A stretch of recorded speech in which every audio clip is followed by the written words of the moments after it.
আসসালামু আলাইকুম। ফার্মার বিপ্লব হয়ে বলছি।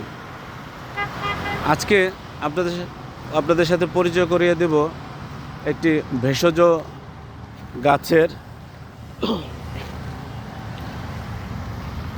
যাদের বয়স 40-এর উপরে। আমাদের প্রত্যেকেরই হাড়ের ব্যথা, কোমর ব্যথা, বিভিন্ন রকমের ব্যথার সমস্যা প্রতিনিয়ত লেগেই থাকে।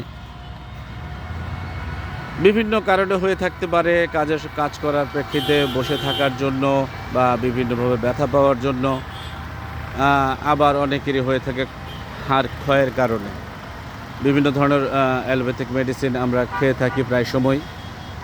আবার আমরা অনেকে জানি যে এই অ্যালোপ্যাথিক ঔষধে অনেক রকমের ক্ষতি হয়, তাই অনেকে আবার চেষ্টা করি যেন এই ওষুধগুলো না খাই। কিন্তু সমস্যা হলো ব্যথা।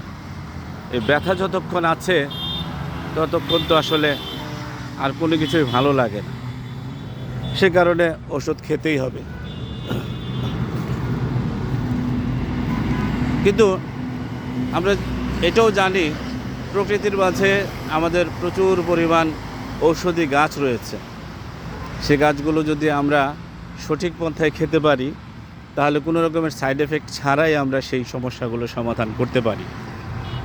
আজকে পরিচয় করে দেবো একটা ঘাসের সাথে, যে ঘাসটার চা তৈরি করে খেলে সকল প্রকার গায়ের ব্যথা সেরে যায়। আপনারা অনেকেই অনলাইনে দেখেছেন, দেশি বিদেশি প্রচুর পরিমাণ অনলাইনে এটার রেকর্ড আছে। এই বাংলাদেশে এটাকে বলে কাঁকড়া ঘাস। এই ঘাসটা এটা অ্যাভেলেবেল পাওয়া যায় বাংলাদেশের যে কোনো জায়গায়। এই ঘাসটাকে ঠিক এইভাবে ধরে যদি আমরা তুলে ফেলি, সহজভাবে এটা তোলা যায়। শিকড় সহ উঠে আসলো।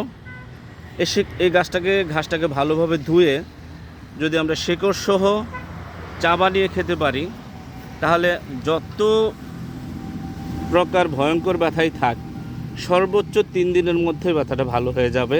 এটা পরীক্ষিত, আমি নিজেও খেয়েছি। এই জন্যই বলছি যে কোনো রকমের সাইড এফেক্ট ছাড়া এই চাটা খাওয়া যায়। চমৎকার একটা ফ্লেভার আছে এই চায়ের মধ্যে, ভালো একটা টেস্ট পাওয়া যাবে। এটা যদি কাঁচা অবস্থায় আপনি চা বানান, তাহলে এটা কালার হবে সবুজ।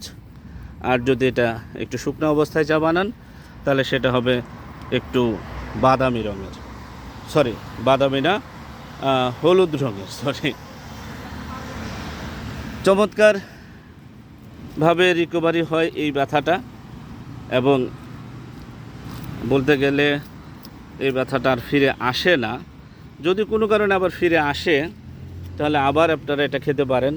আর কন্টিনিউ যদি মাঝে মাঝে, একেবারে কন্টিনিউ খাওয়ার কথা বলছি না, যখন একটু ব্যথা অনুভব হবে তখন যদি এটা খেতে পারেন, তাহলে অবশ্যই সে ব্যথা থেকে মুক্ত থাকতে পারবেন।